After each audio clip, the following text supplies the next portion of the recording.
Dr. Yasapa from Zion Law School. Welcome. This is the free astrotheology course. Let's get into it. The course textbook is The Devil's Pulpit. As you can see, the author is the Reverend Robert Taylor. This is the foremost authority on astrotheology, at least as far as I know. There's no better, no finer book than this. And I'm very, very happy to be able to share it with you. Okay, so let's pick back up. We're on the lecture called The Crucifixion of the Christ. Okay. Lecture number, what number is this? Give me 1 second. It's on page 209. That's where the chapter begins. But of course, we're well past that. We're well into the chapter. We are on page 219. Page 219. All right, so let's just get right into it. We're going to finish this up. Well, no, maybe not today. I'll try to keep my comments to a minimum. If I can do that, we can finish this now, and we'll go on to the next chapter or the next lecture, okay? So page 219. Let's begin at the first paragraph. And thus, as Peter has the keys of heaven, so his brother Andrew has the keys of hell. And as the brothers Peter and Andrew are personifications of spring and autumn. Y'all got that? So Peter and Andrew are personifications, or they are anthropomorphized representations of spring and autumn. Y'all got that? So spring and autumn have been anthropomorphized into Peter and Andrew. All right. So let's continue. And as the brothers Peter and Andrew are the personifications of spring and autumn, so the brothers James and John are the genii, respectively, of summer and winter. So genii, personification, they're used synonymously. Okay, they mean the same thing. Okay, so when natural phenomena, such as a season, winter, summer, spring, or fall, are given the personality, attributes, and character of a man, it's called, they are being anthropomorphized, okay? Personification, same thing, all right? And these personifications are consecrated in the visible heavens by those four distinguished stars of the first magnitude, known by the name of the royal stars, which the sun seems to near or approach as he, that is the S-U-N, sun, divides to us these 4 seasons of the year. So in other words, when you look up in the sky, y'all know what this is? Spring, summer solstice, so autumn equinox, beginning of, not autumn, but vernal equinox, beginning of spring. Summer here, summer equinox. Over here, autumn or fall equinox. And then at the bottom, winter solstice, right? So summer solstice, winter solstice, spring equinox, fall equinox. So this cross divides the year into seasons. There are 4 seasons. Spring, according to modern astrologists, is the beginning of the natural year. So spring, summer, winter, and fall.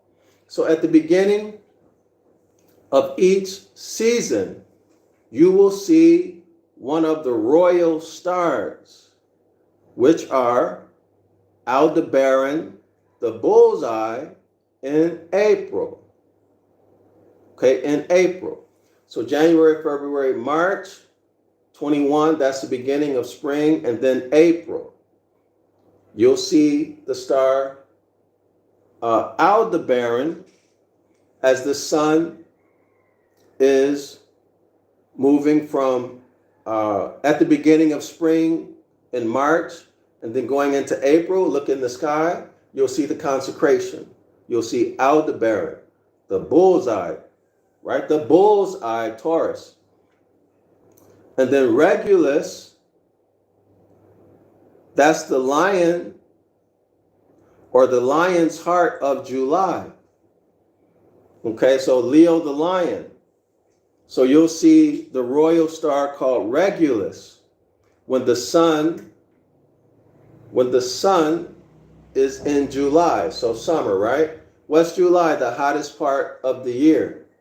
The sun rays are most intense, so it's the hottest part of the year. That's why it's the lion of the tribe of Judah, the raging lion. Okay. So in the fall or autumn, in October, we will see the royal star Antares or Antares, however you pronounce it, in Scorpio. Okay, in the Scorpio of October. And then finally, in January, which is winter, we will see the royal star Fomalhaut in the fish's mouth of January. We will see Fomalhaut in the fish's mouth of January. So those are the royal stars, okay? All right. So just remember, if you want to study this stuff, I'll read the paragraph again. And these personifications are consecrated in the visible heavens. So that's the natural phenomena. All right, the natural phenomena.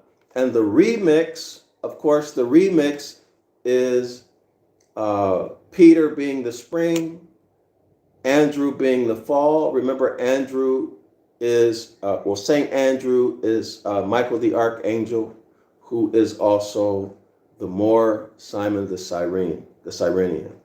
Okay? So the natural phenomena remixed into a gospel fable, a gospel story.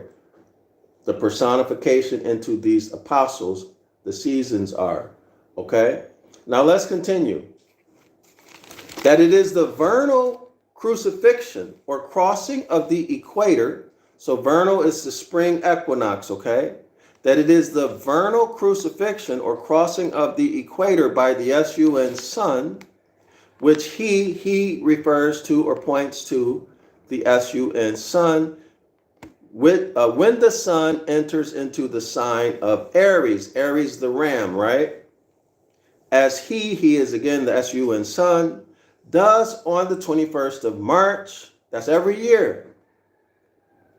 And no crucifixion of any man, nor any even that ever happened upon earth, that was the subject of the fast of Good Friday and the feast of Easter that follows it. In other words, up until Christianity put a man on the cross, there was no man on the cross. It was always what? A ram, a lamb. Y'all got it?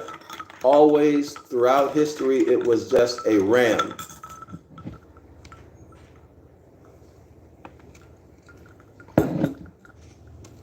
Until the Christians put a man on the cross. And it was the same celebration, Passover and Easter. Only difference are the names. Oh, now let's continue.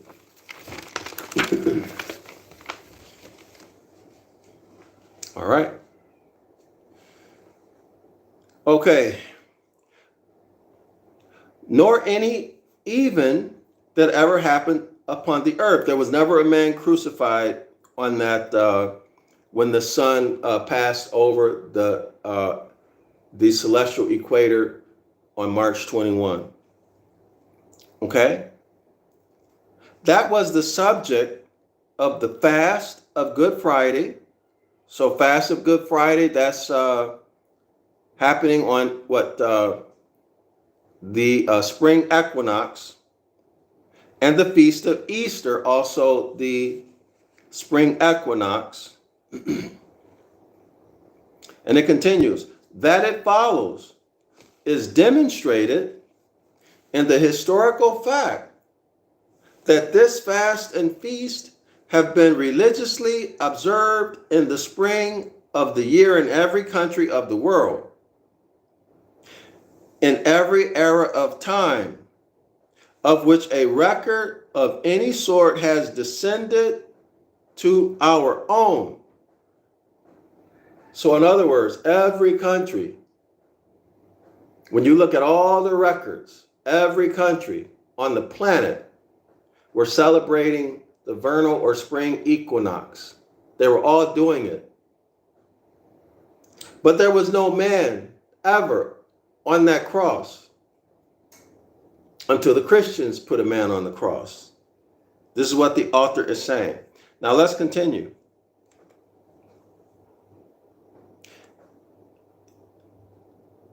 And observe too, with the very same ceremonies, to the very same significance, to the same ceremonies, same meaning, and even with the very same words. So nothing changed. You check all the records, the ceremonies were the same. The meaning of the ceremonies were the same. They even used the same words during their celebration. The only thing that changed is the name, Passover and Easter. Okay? What else changed? The people are now ignorant of astronomy and astrology. That's why they were able to pull this religious thing off. Okay? Because they demonized, vilified natural phenomena that we call astrology and or astronomy, which were at that time synonymous terms. But they gave astrology a wicked connotation and image in the minds of the people. See the bewitching? Y'all see that? You see the curse that's been put on you? You think that natural phenomena is evil. Okay. And that was something that the priesthood, the priestcraft put in your mind. Okay? You wasn't born thinking that the celestial bodies are evil. You were taught that. Now let's continue.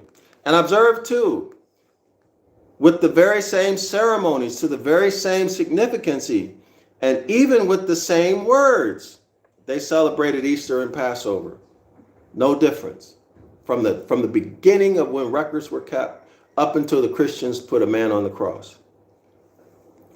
And the Christ of the spring crucifixion, that's the vernal equinox, is celebrated. Because after the Passover, he, that is Christ, that is the S-U-N Son, ascends into heaven. Heaven is the royal ark. From spring to the spring equinox to the summer equinox to the autumn equinox. Okay, y'all, the summer months. He ascends into heaven, and we look forward to the joyful summer. But the Christ of the autumn Passover descends into hell. So the descension, starting from the foot of the royal ark, or the foot of the ark, which is the autumn equinox going south. Autumn equinox to the winter solstice. Okay, and then back to the vernal or spring equinox. Y'all see that? So hell, the opening of the gates of hell begins or is rather on September 29, Michaelmas Day. And then Michael the Archangel accompanies Jesus the Christ figure to the winter solstice, which is hell. Okay, it's so cold in space, and you're in the most southern part. It's so cold in space that it burns, like a freezer burn, frostbite. Okay, so hell, December 21, 22, winter solstice, and Tommy. December 21, if I remember correctly, is St. Thomas Day. So hell and Tommy, Tommy as in St. Thomas Day. Y'all got it? Now let's continue.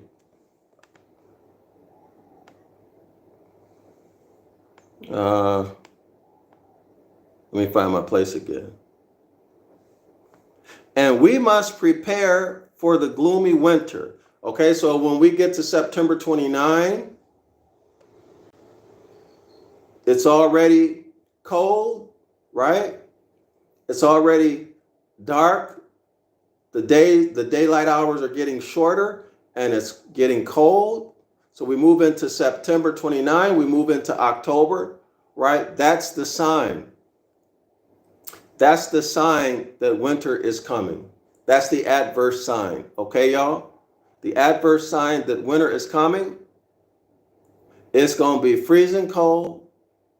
It's going to be hard to find food. And there are going to be hungry animals out trying to get something to eat.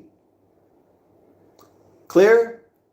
Because it's dark, because it's night more than it's day during this time, a lot of criminals are going to be out. And a lot of people who didn't prepare for winter, they're going to be in struggle mode. Right? And they might gank you. They might rob you. Or break in your house. Okay, y'all? All right, so let's continue. So winter is gloomy. And people get depressed too, right? When it's dark, longer, when they don't get enough sunlight, people get depressed. So who can ever say that the celestial bodies do not affect us, our psychology? Just ask someone who's suffering. Someone who, let's say, lives in Alaska, who suffers depression because they don't get enough sunlight. Just ask anybody.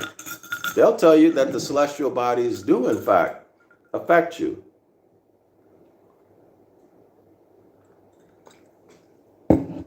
Not just governing your behavior, but governing how you feel.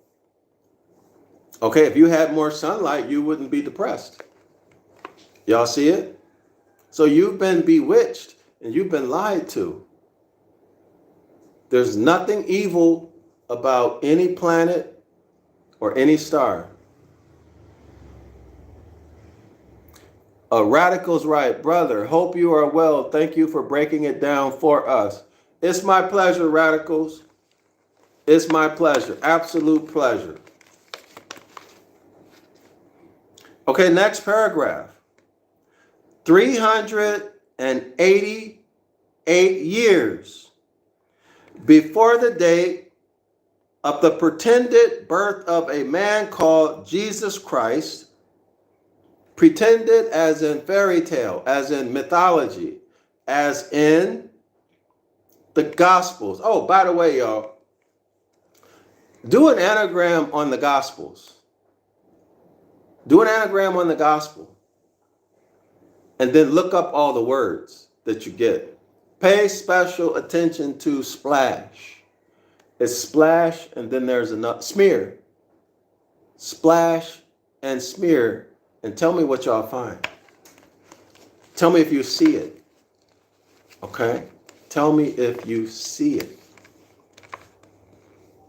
Just Google search gospel and then anagram. Okay, and there are these online apps, and you can type in the word gospel and then click search, and it'll create the anagrams for you, and it'll show you any compound words made from the anagram. Y'all check that out. Check it out, but look up every word. All you got to do is click on the link Okay? And tell me what you see, if you see anything at all. Okay, so 388 years before the alleged birth of Jesus Christ, the vernal equinoctial point, in other words, springtime, right? The end of winter and the beginning of spring. This is the vernal equinoctial point. That's all it means. The end of winter and the beginning of spring. It can happen in any zodiac sign due to a natural phenomenon called the precession of the equinoxes. Okay? Now listen. 388 years before the alleged birth of JC, the Christ figure, the vernal equinoctial point, that is, the point exactly at which the sun crosses or passes over the equator. In other words, when winter ends and spring begins. In other words, when you celebrate Passover for the Jewish people, or when the Christians celebrate Easter, the resurrection of the Christ. Let's continue. So that vernal equinoctial point was in the first degree of the Lamb. The Lamb is the ram. The ram is Aries. In modern times, Aries begins at March 21 or 22 of every year because of the. But anyway, that's not the issue. Let's continue. And since that time, that's 380 years. I'm sorry, that's 388 years before Christ was born. And since that time, since 388 years before Christ was born, all nations of the earth have celebrated this annual phenomenon. They celebrated the vernal equinox, the Passover, the resurrection, the end of winter, and the beginning of springtime under the allegorical veil of a crucified lamb. So y'all, here's the cross. Can y'all see it? Here's a cross. A summer solstice, winter solstice, summer solstice, winter solstice, vernal equinox, fall or autumn equinox.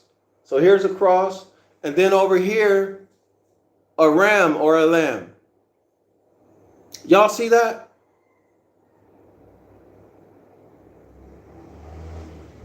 So the Passover and Easter, since 388 years before JC was allegedly born, Passover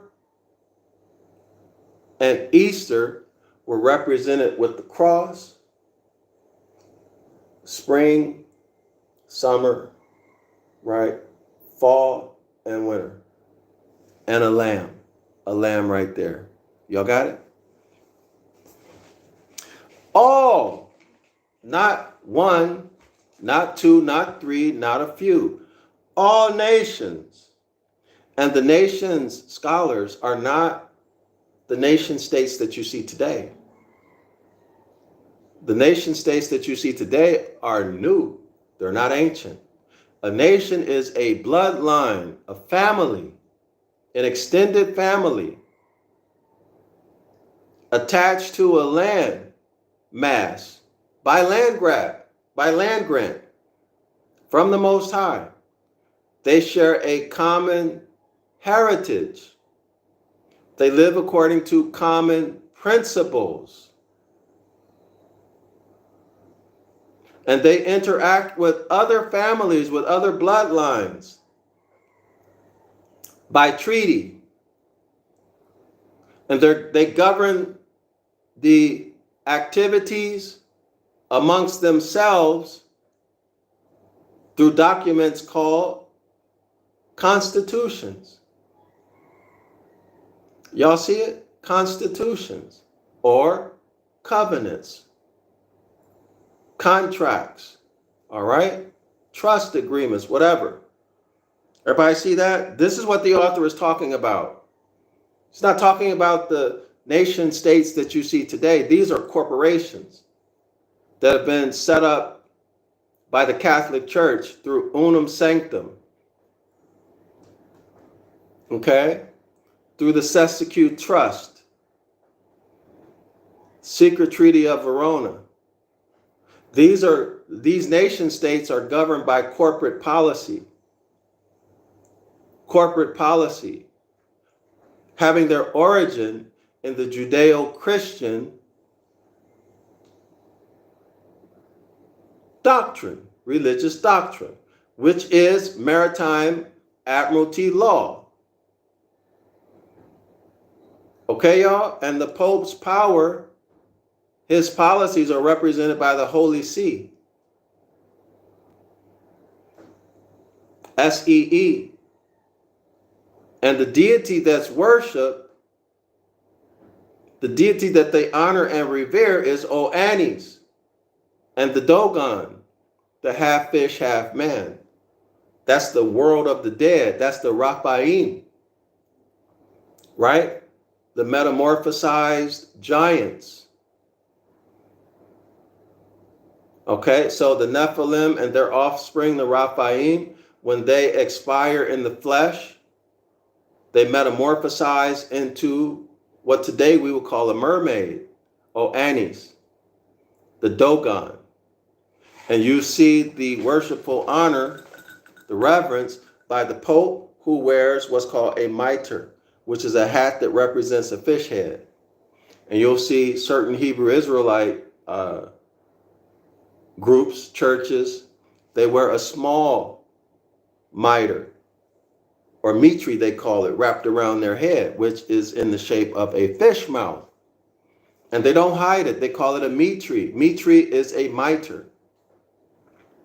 Y'all Google search it. So this is the worship, the reverence of the Dogon. So all of you who are wearing a mitre or a mitre, guess what? You should read Exodus chapter 20, verse 1, 2, and 3. Don't bring another power before my face. Right?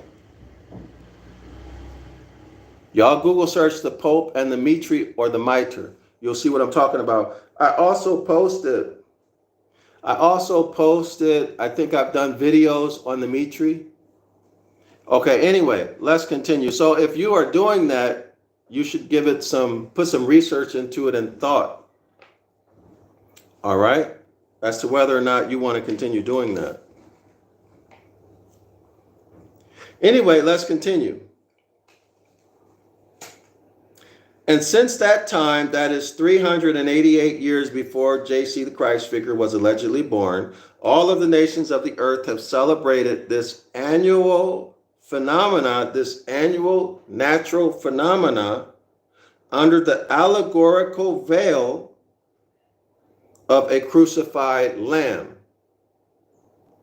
And all the difference that ever was between the Jewish Passover and the Christian Easter celebration is so much difference and no more that as a man may imagine between words.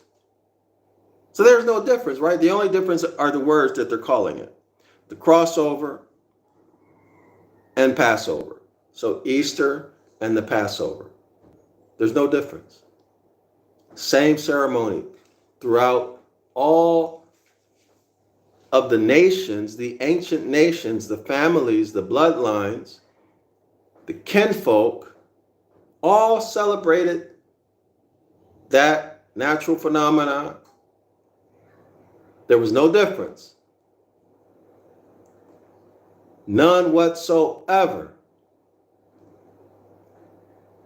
Until today, where the Christians put a man on the cross. And this crossover or Passover is universally celebrated at the season when the sun does pass over,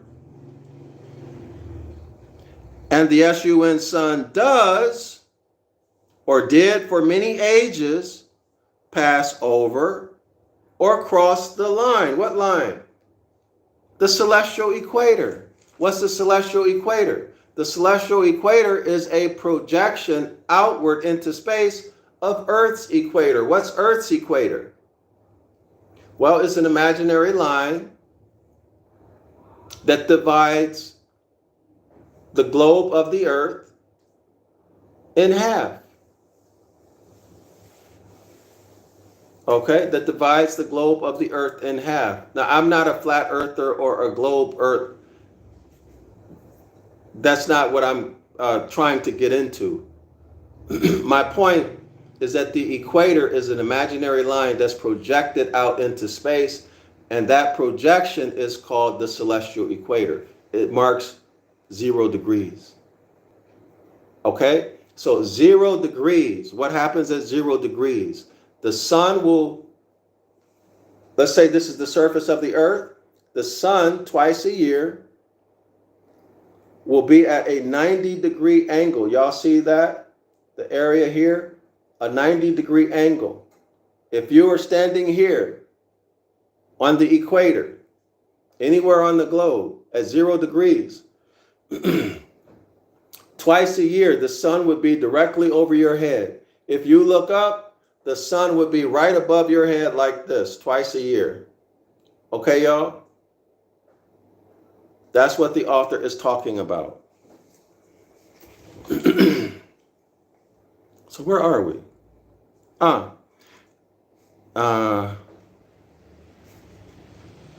forgot where we are.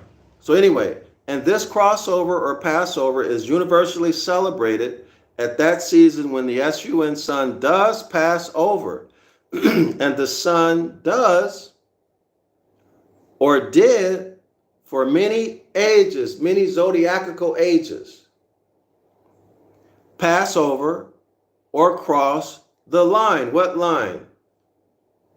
The celestial equator, 0 degrees. When he points to the sun sun, when the sun sun enters the constellation of the Lamb, enters the zodiac sign of Aries, which the Jews call Pesach or Passover lamb. Passover lamb. Y'all see that? Passover lamb, Passover Aries. Everybody see it? So they eat the lamb. The Jewish ceremony consisted essentially in eating their lamb. Why lamb? Because Aries is a lamb. Purely astrological. Now, can you tell me that that is coincidence? Why are all of these, or how can it be all of these astronomical coincidences? All of these astrological coincidences, right? It cannot be a coincidence. I can see if it was one. You're stretching it if it's two. If it's three, it's definitely not a coincidence. But we've seen, I would say, hundreds since I've been doing these presentations. Anyway, let's continue. Speaking to or proving that the Gospels are astrotheology, as is the New Testament, as is many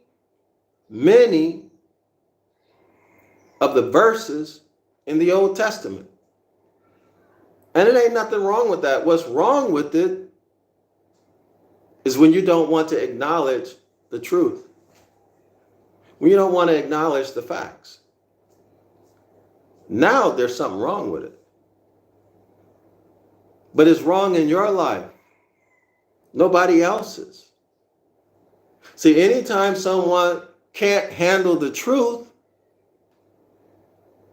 well, that means they're not dealing with reality well. And if you're not dealing with reality well, that means that you have some psychological problems.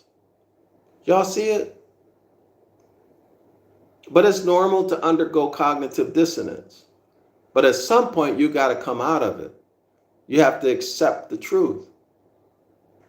And it's nothing wrong or bad with the astrotheology because it's just a story. In fact, it's our ancestors' effort to help us to preserve the knowledge of astronomy/astrology because that's nature. And we're supposed to draw back to return to nature. And the Most High's commandments are natural law. Period. Don't harm anyone. Don't injure anyone, including yourself. See, that's the natural law. If you go look at all of the commandments, the 10 commandments, you'll see that that's what they all boil down to. That's the essence of them. Clear? All right. Now let's continue. Page 220. The Jewish ceremony consisted essentially in eating their lamb. The Christian ceremony consisted essentially in, quote, eating the flesh and drinking the blood of the Lamb of God that taketh away the sin of the world. Now, that has been taken literally by these religionists, not all, but many. And they imagine that they're eating Christ's flesh when they eat the cracker or the wafer, whatever your religion provides for that ceremony. And when they drink the wine, they imagine that they're drinking Christ's blood. But remember, there was a lamb at the cross 388 years before the alleged birth of Christ.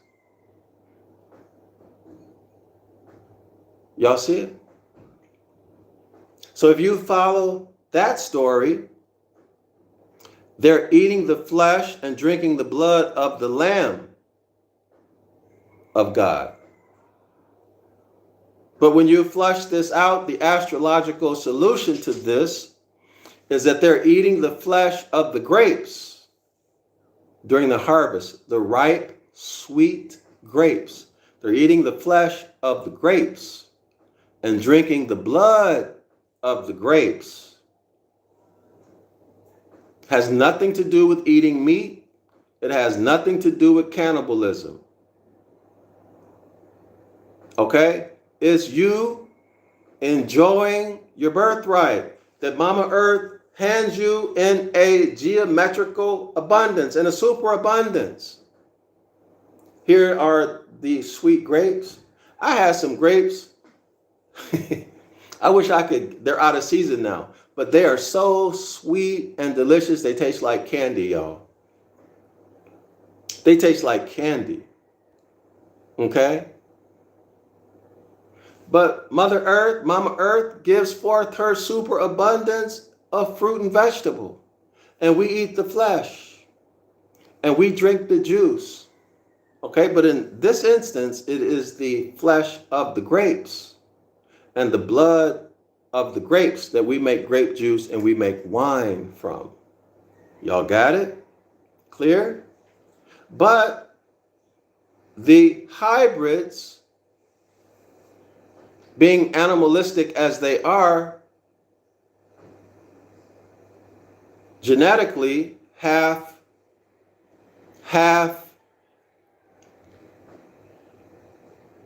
man and half chimpanzee, a hybrid Han-Uman. Well, they like to kill, they like to eat flesh, and they like to eat blood. It's part of their nature. Y'all see that? It's part of their nature. And this is what our elders, our ancestors, for example, Dr. Clark and Dr. Ben, they would tell us, and even I think Dr. Francis Cress Welsling, would say that they are different from us. They're not like us, and we need to accept that. The hybrid has a different mentality than the more. In other words, the Genesis chapter 1 created creature, the hybrid, has a different mindset, different desires. For example, many of the hybrids like to watch people suffer. They like to make people suffer. They like to harm and injury. They like and desire war. They like to eat people, men and women. They like to go into animalistic type of behavior. But of course, they don't do it outwardly. They do it under the veil of religion and corporations. Okay, y'all? Is that correct? Everybody sees that? They do it behind the mask of a corporation. And they justify it through religion. Moral and ethical fairy tales. I hope everyone can see what I'm pointing to. Radicals writes, true. Also, Dr. Layla, Africa, and Dr. Sebi. Absolutely. Absolutely. They even have a different biology.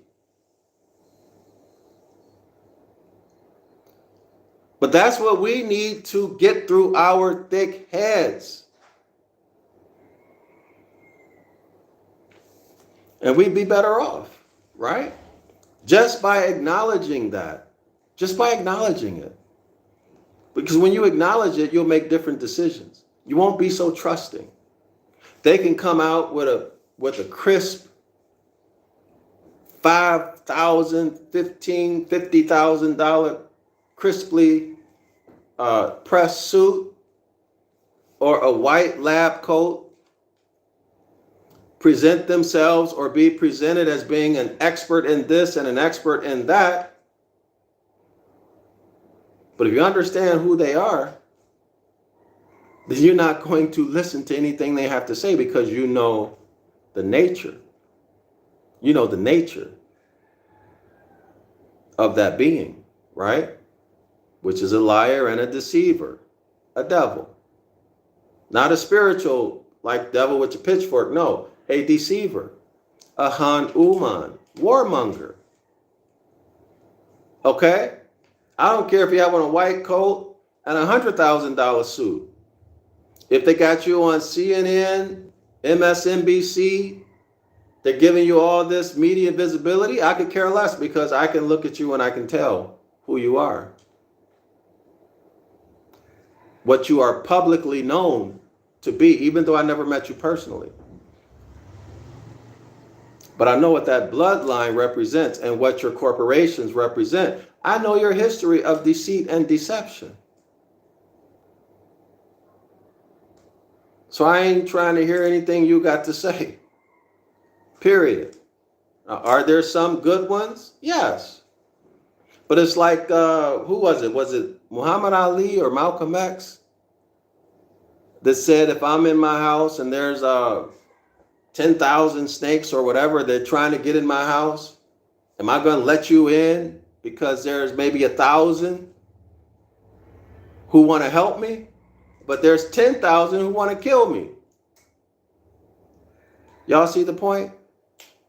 Unless and until you realize that you're a sitting duck. Okay? You'll take it just because they're magicians, got on TV and started talking scary stories.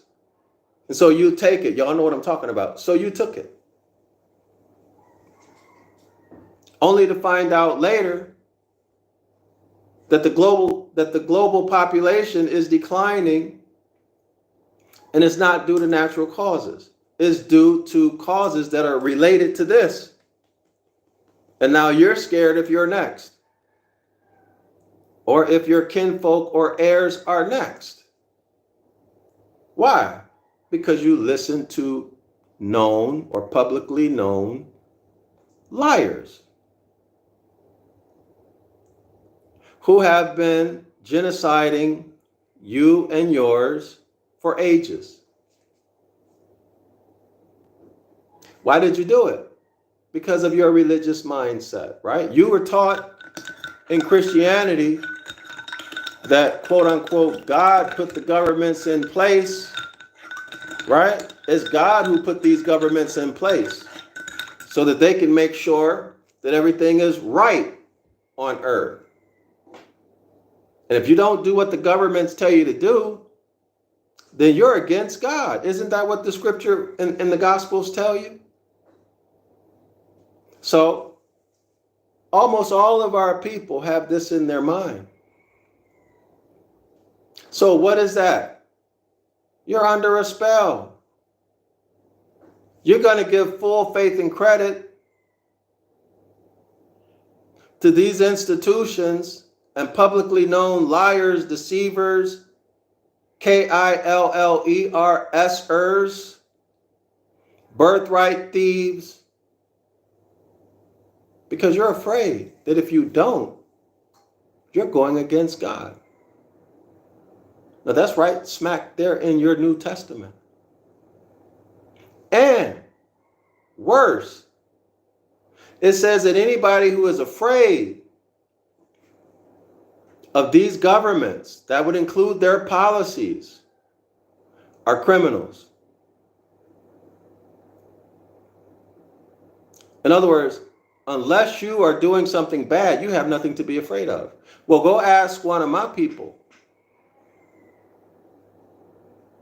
if they're treated fairly by the policy enforcers, by these institutions and their administrative law clerks. Well, you got a lot to be afraid of. But Christianity teaches you that you are a criminal because you are worried. When you go to work, you on your conveyance in your car, whatever, you're driving to work, motorcycle, however you get to work, even walking, or your masculine air, or even your feminine air. You're worried about what might happen if the policy enforcers pull them over. Y'all know it. Or if you're already in the system, you know you're going to get railroaded. You already know it. So the New Testament is telling you, you are bad. You're a criminal. You're brainwashed, bewitched. And it's time for you to end that. Time for you to exit religion. Say goodbye to religion and stop being afraid of these European gods.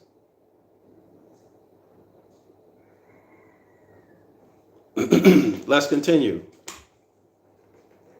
And this festival of Easter, on which all other festivals depend, always falling after the first Sunday, after the first full moon. Well, wait a minute, y'all. That's astrology. You mean to tell me the only way I can know that it's Easter time is, quote, and this festival of Easter, on which all other festivals depend. In other words, you got to get Easter right.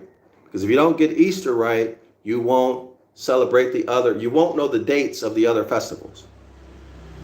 This festival of Easter, on which all other festivals depend, always falling after the first Sunday, after the first full moon. The moon is a celestial body, so they say, which happens the next after the 21st of March. There's Aries. Y'all see that? Well, that's astrology right there. And enters into the Lamb when the Jews eat their Passover lamb and the Christians eat their crossover lamb. This lamb eating always follows after the long fast of Lent. So Lent comes and goes, and then you eat the lamb, right? Lent, during which it was always the most damnable sin that a man could commit to eat anything but fish. As here you see, the constellation of the lamb comes immediately after that of the fishes. In other words, the fishes are Pisces. So Pisces, and then after Pisces comes Aries. Y'all got it? So you need to eat fish. Hence Fish Friday. And if you don't, it's a damnable sin. Okay? And of those who cannot see, I ask no more faith in my word than that they will believe me. That the month of March comes after that of February. Do you believe him? Well, if you don't believe him, check a calendar. Check a modern day calendar. Okay, y'all? You don't have to believe him. Check it. This is what he's saying to you. But in the ceremony of taking the sacrament, it is both the crucifixions or Passover that are celebrated. And we eat his flesh in honor of the vernal crucifixion. We eat his flesh in honor of the spring equinox. Christ was crucified twice. Right? Here is the celestial equator. Here, my hand is at the winter solstice. Remember, y'all, the cross? Remember the cross? So the sun is at the winter solstice, is springing northward. It continues springing northward until it passes over the celestial equator. So this is the crucifixion of the Christ, the vernal crucifixion. This is Passover for the Jews and Easter for the Christians. Y'all see it? All right. 2 crucifixions. The other crucifixion is, this is the summer solstice. This is the summer solstice. This is the autumn or fall equinox. The sun is at its highest point in the northern part of space, June 21, 22. The sun is moving apparently horizontally until June 25th, and it begins to descend, to fall toward the fall season. And then it crosses below the celestial equator, which is here. This is the celestial equator. So the sun crosses below. That's Christ crucified at the autumn equinox, or the autumnal crucifixion. And in the art of Jesus Christ crucified in the autumn, you'll see Jesus Christ, a man on the cross, and his mother Mary standing next to the cross. In the vernal or spring equinox crucifixion, you'll only see Jesus by himself on the cross. Okay, y'all? All right, now let's continue. So the author continues, but in the ceremony of taking the sacrament, it is both the crucifixions or Passover that are celebrated. And we eat his flesh in honor of the vernal crucifixion, the spring crucifixion, the spring equinox. Christ on the cross by himself. And his blood being nothing else than the blood of the grapes. Y'all hear that? It's right here. And his blood being nothing else than the blood of the grapes, which are ripe in September, as his flesh is the mutton is the lamb, ready for the spit in spring. Y'all see it? Okay. That's the astrological solution.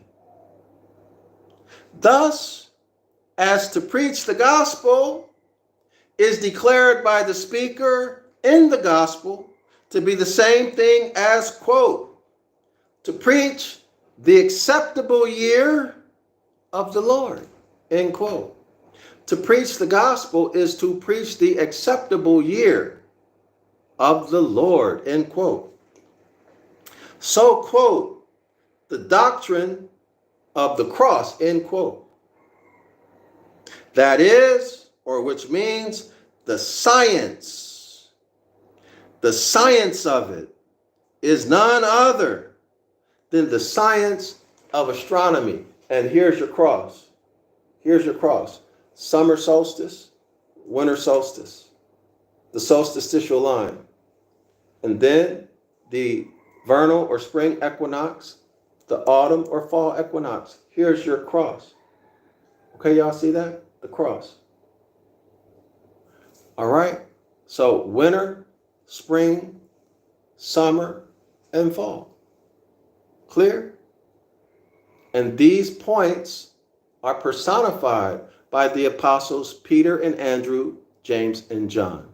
Clear? Okay, let's continue. That's the science, the astronomical science of it, which was remixed. So that's a natural phenomenon, which is remixed into a gospel story, a gospel fairy tale. Okay, y'all? Everybody see it? Is it clear? Now let's continue. The author continues, and I alone, says the author, you see, am the only faithful minister of the gospel and true preacher of the cross. And all this priest written, priest insulted, and priest cheated metropolitan, or priest cheated city. The author is saying, I'm the only one that's telling you the truth, that these gospels are a remix of natural phenomena. It's worship of the celestial bodies. So therefore, since I'm the only one telling you, says the author, he is the only faithful minister of the gospel and the true preacher of the cross. Now, how can he be lying? Impossible. But today there are many people who are teaching this, not just me. I'm Dr. Yasapa from Zion Law School. Not just me. There's someone who's very famous, Santos Bonacci. There's another very, very famous person, Jordan Maxwell. There's another guy, I like his work. What is his brother's name? I can't believe. Truth Bombs. His YouTube site, his YouTube page is Truth Bombs. Y'all check him out. But there are many. Okay? But we are the faithful ministers of the Gospels, the true preachers of the cross. In all of this priest-ridden, disgusting, priestcraft-ridden cities across the whole planet. Y'all heard me? And in bearing the name of the devil's chaplain, the bishop of hell, and every other reproachable epithet that Christian malice can fasten on me. Here's what the author has to say. I bear the reproach of the cross. In other words, the priestcraft, they slandered him, they lied on him because he told the secrets, right? He told the secrets. They locked him up. They used the financial system against him, right? Took away his income, made him pay debts. Y'all read the sketch of the author's life. Brought him into court and locked him up twice. Told the people that he was serving the devil and not to go to the rotunda. The rotunda is the place where the author gave these lectures. Told the people he was worshiping the devil. He was a preacher of the devil. Y'all know that's what these religious people do. Y'all know that's what they do. I know they do it to me. A lot of Hebrew Israelites do that to me. Yeah. But if they did it to Christ, they would do it to me. Right, y'all? Right? Isn't that what Christ said? Now let's continue. And if this way of preaching seemed to you to be foolishness, it seems to be foolish to you, not because you are believers in Christ. No, that's not why it seems foolish to you, but because you are not. Because Christ is the S-U-N Son. Christ never walked or breathed a breath ever. So you don't even know Christ.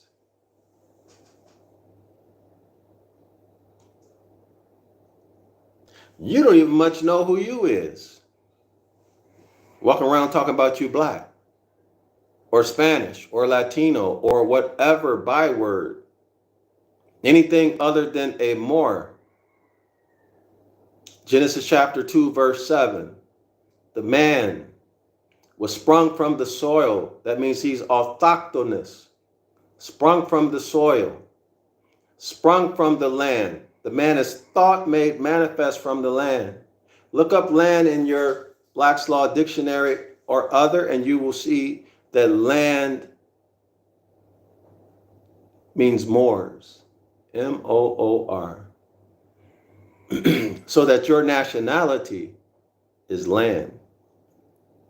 And as land, everybody should know this if you've been following my work, that land, it is a well-established principle in law, that land is the substance and subject matter of the law. Well, land means Moors. So therefore, Moors are the substance and subject matter of the law. If it ain't about you, it ain't about nothing. So every time you open your mouth, you better be speaking the truth and the light. You better be the light. Anything you say can and will be used against you. Y'all know we all heard that. But also be used for you. So you got the blessings and the curses before you right now, this day, Deuteronomy 28, 1 through 14, the blessings, and Deuteronomy 15 through 68. You have the blessings and the curses before you today, depending on what comes out of your mouth. Proof, evidence that you disregard, dishonor your ancient foremothers and forefathers, or proof or evidence that you honor them. Exodus chapter 20, verse 12.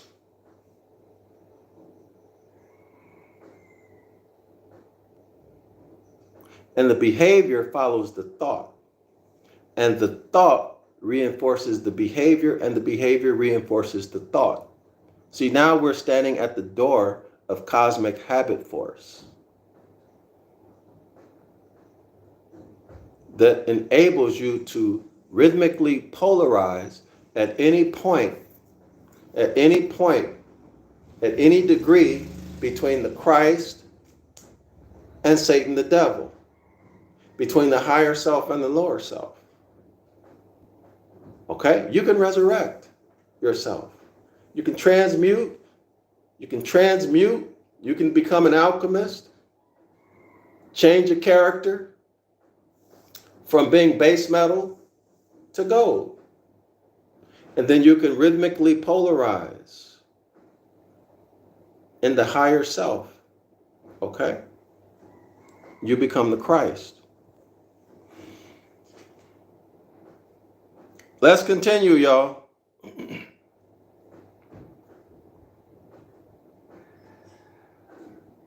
Let me find my place. The preaching of the cross is foolishness to them that believe not. That is, or which means, that don't understand, or that understand not, that cannot, that sap not, that are not up to it. In other words, if you don't know that the Gospels are astral theology, you're a fool. You're not up on it. You're not hip to it. In other words, you ain't been put on to the game. You ain't been put on game, as they say these days. But I'm putting you on game.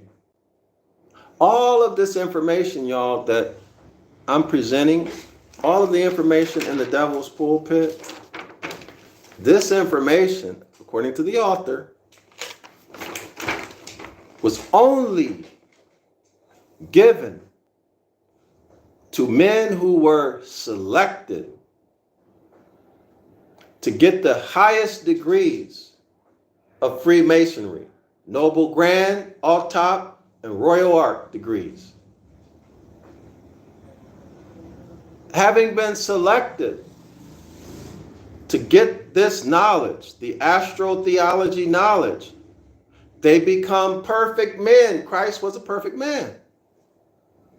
They become eyewitnesses, not that they ever saw anything to be an eyewitness to, but a title. Not that they were perfect men, but the title of a perfect man. See, a perfect man is to be protected. The sinner is to be made to pay for his sins. Right, y'all? You got to carry your own cross, or like they used to say a couple years ago, you got to carry your own nuts. Hold your own nuts.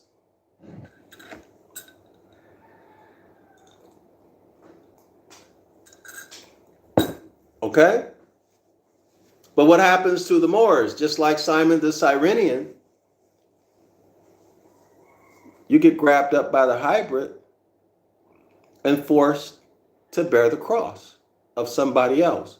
You are put in the position to be surety for somebody else's debts, somebody else's responsibilities. Y'all see it? Y'all see it?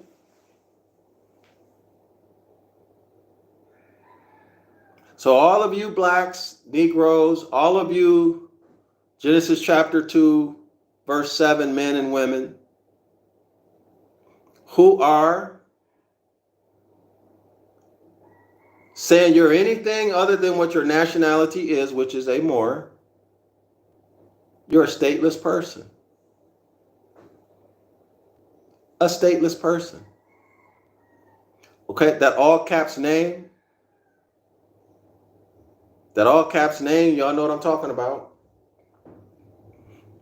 Well, that's what I'm talking about. Okay, that's what I'm talking about. All right, y'all? Clear? Is it clear? Okay, let's continue. But to us who are up to it, but to us who knows that the Gospels are astral theology, right? We've been given the game. But to us who are up to it, but to us who've been given the game, who do understand it, who do understand that the Gospels are astral theology, who see through it, who see through the fairy tales, the mythological stories that Christ really lived, that the apostles really lived, all of that, and see through all the veil, canting, hypocrisy of the reverend knaves. These are your preachers, your scribes, your generals, you Hebrew Israelites, your captains, your deacons, your pastors, your preachers, bishops and cardinals, and the Pope, your elders and ministerial servants, whatever the leadership titles they hold,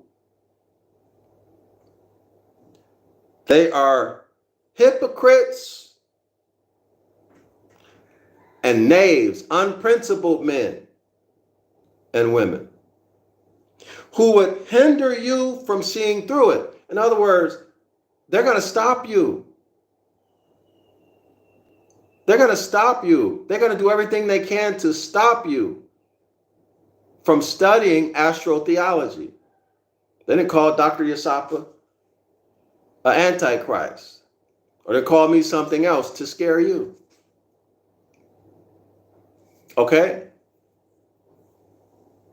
Why? So that although you are on your way into the kingdom, they're going to stop you.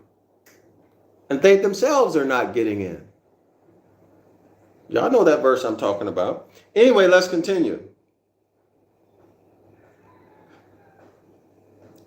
And see through all the veil, canting, singing, enchantments, the sermons, their literature, their prayers, the gospel music, the Hebrew Israelite gospel music, the hypocrisy of the reverend knaves. Okay, that's y'all church leadership, Hebrew Israelite leadership, unprincipled men who would hinder you from seeing through it. This preaching of the cross, this astrotheology, which they call foolishness, is most literally preaching, quote unquote, the power of God and the wisdom or science of God. That is, or which means of the sun sun in the constellation of the Lamb, the sun sun in Aries, in which the cross takes place. The sun passes over the celestial equator, which is for the Jews, Passover, Pesach, and which is for the Christians, and I should say the Hebrew Israelites, Easter, and which is the tribe of Gad, G-A-D, the same, whether you call him Adonis, Adonai, Adon, the Tetragrammaton, Baal. If y'all have been students in Zion Law School, you know exactly what I'm talking about. Or Jesus, Mars, the god of war, or Yahoo, the Lord of hosts. All the same, y'all. Yahoo, Jehovah, Yahweh, Yahuwah, all the derivatives or names that come off of that. Ain't nobody but Adonai. Ain't nobody but Mars, the god of war. Ain't nobody but Apollo. Ain't nobody but Jupiter. Ain't nobody but God, Odin, Woden, Jupiter. You name the celestial, you name the solar deity, it's the same one.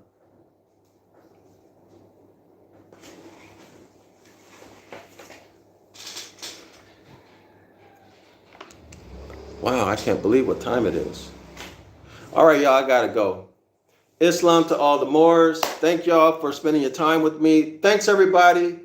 for supporting my project to write the book of the law in Ancient Ibaryath and modern English, and to restore the astronomy and astrology which is hidden, to restore the Hermetic laws, the natural law that undergird astronomy, okay, that undergird all natural phenomena, and to restore the constitutional principles that are hidden in the book of the law. So thanks everybody for your support. If you're on the fence about supporting that project, I just want to say in advance that I appreciate your support if you do decide to support it. Thanks everyone who has subscribed to the 101 Ancient Ibaryath course. Everybody's invited to come to 506 The Curses course. I teach it every Saturday at 10 a.m. Eastern Standard Time. The links to my books and everything else are in the description area of the video. By the way, thanks everyone for buying my books. It means a lot to me. Everyone enjoys being appreciated and knowing that their work is helping other people. And those books that I have written will absolutely help you. Islam to all the Moors and Shalom.